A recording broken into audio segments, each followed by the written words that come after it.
വളരെ ടേസ്റ്റി ആയിട്ടുള്ളൊരു cooker chicken നമുക്ക് തയ്യാറാക്കാം. അതിന് വേണ്ടി ഒരു ഫുൾ ചിക്കൻ എടുത്തിട്ടുണ്ട്. ഇതൊന്ന് വരഞ്ഞു കൊടുക്കുക.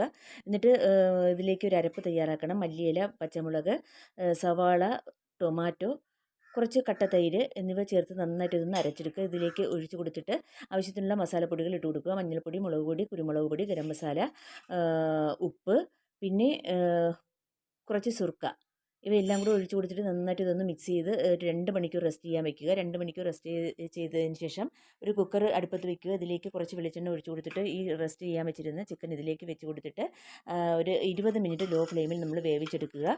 അതിനുശേഷം നമുക്ക് വേറൊരു പാനിലേക്ക് കുറച്ച് എണ്ണ ഒഴിച്ച് കൊടുത്തിട്ട് നന്നായിട്ട് ഇതൊന്ന് പൊരിച്ചെടുക്കാം. എന്നിട്ട് ആ പാനിൽ തന്നെ കുറച്ച് ഇഞ്ചി വെളുത്തുള്ളി പേസ്റ്റും പിന്നെ സവാള, ടൊമാറ്റോ, ഉപ്പ് എന്നിവ ഇട്ട് കൊടുത്തിട്ട് നന്നായിട്ട് ഇതൊന്ന് വഴറ്റിയെടുക്കുക. ഇതിലേക്ക് ക്യാപ്സിക്കം കൂടി ഇട്ട് കൊടുക്കുക. എന്നിട്ട് ആവശ്യത്തിനുള്ള മഞ്ഞൾപ്പൊടി, മുളക് പൊടി, കുരുമുളക് പൊടി, ഗരം മസാല, മല്ലിപ്പൊടി എന്നിവ ഇട്ട് കൊടുത്തിട്ട് നന്നായിട്ട് വീണ്ടും ഒന്ന് വഴറ്റിയെടുക്കുക.